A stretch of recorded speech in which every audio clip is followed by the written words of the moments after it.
Welcome back.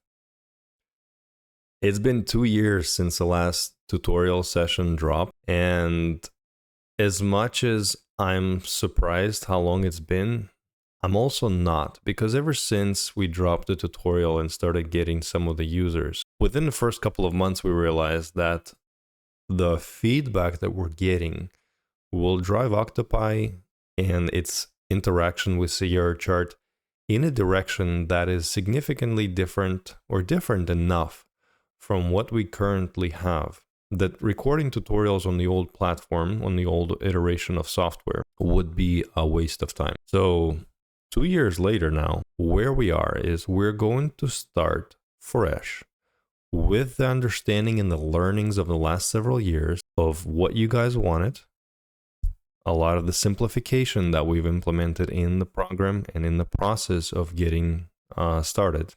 So the purpose of this video then is to take you from idea to automated backtested results in the shortest time possible on Sierra Chart. I'll be using a fairly simplistic example. You can obviously do far more elaborate things, and I can touch on that at the end of the video if we have time. And I'll use some assumptions here. One is that you have a Sierra Chart, separate Sierra Chart instance for backtesting specifically, different than your production, which is just a good idea for a clean setup. That you have a data connected Sierra Chart with Octopi Trader plugin installed. We provide all those instructions. I won't get into it in this video. You have gone through and added a couple of studies to your chart in addition to our system. So there's our system controller, the trading system, backend processor, and just a couple of studies to get our automation idea going. So let's go over the setup. The setup is like this. Let me pull up a snipping tool. I just took a snip of this very screen. So simplistic example, but I'll show you how easy it is to express it using Octopi Trader within Sierra Chart. So the idea is like this. We'll take bars closing above the moving average at the same time as MA is greater than or rather MACD is greater than MA of MACD, or the diff is positive, whichever way you want to express it. So from here to here is okay, from here to there, not okay. So we're expecting trades in the positive direction here. No trades here. Expecting long trades again, starting right there. So if that all makes sense, let's begin. So we have our Octopi Trader. We'll go ahead and go to strategies, create a new strategy, give it a name, give it a time frame, create a signal, which will also give a name. I'm dragging things into view of the screen, as you can see. We see all the studies that have been bolted onto the chart, thanks to our study being part of it. And the conditions that we're creating are going to rely on two ways to express it. We'll go with this one, MA of MACD of last bar. Sorry, MACD and MA of MACD of last bar, both of these guys. I'll expand this so you can see the variables we're using. As well as moving average, again, as of last bar.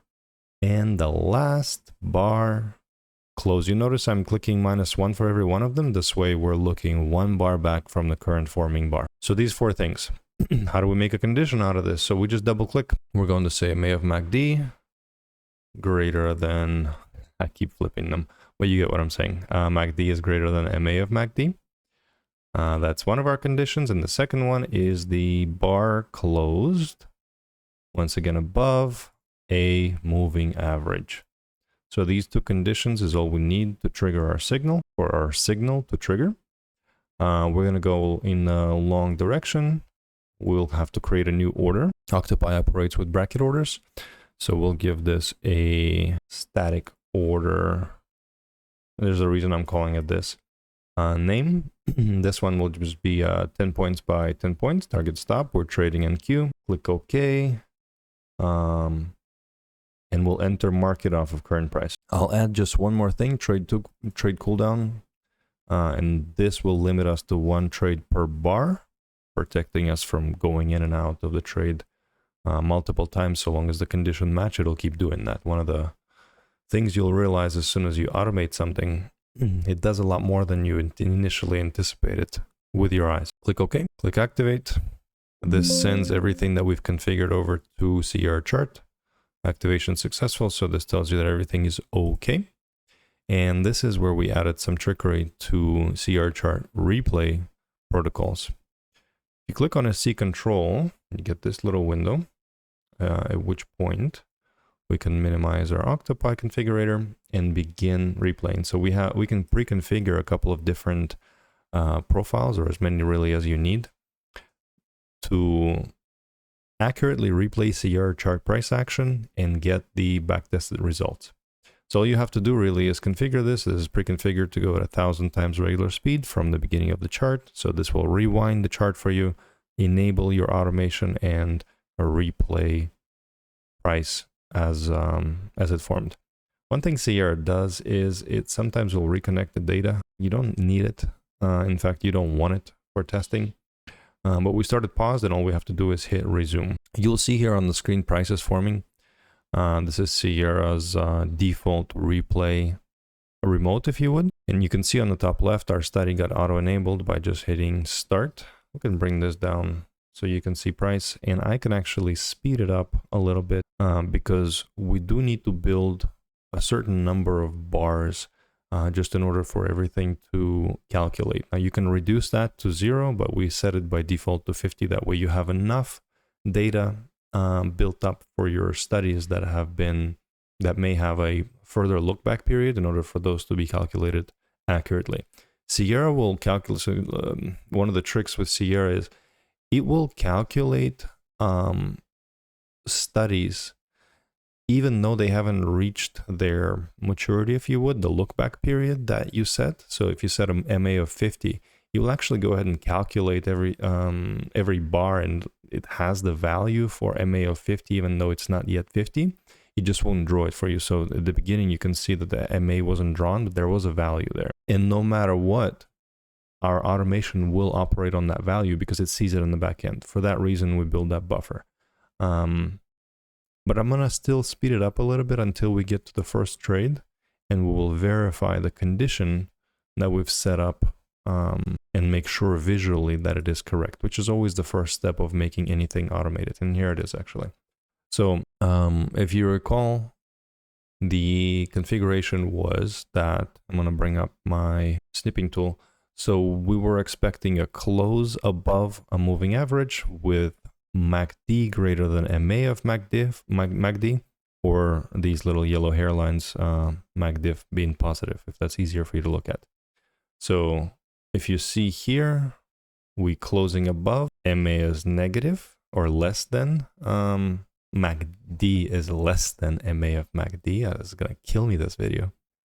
And here, the same thing is just crossing over, but it did cross, and likely, yeah. So see, if you look at the top left over here in the little tool, at the time of close, MACD was minus 9136, which is greater than minus 9.2. So this actually matched the condition. This was 1 bar ago, and here's our entry.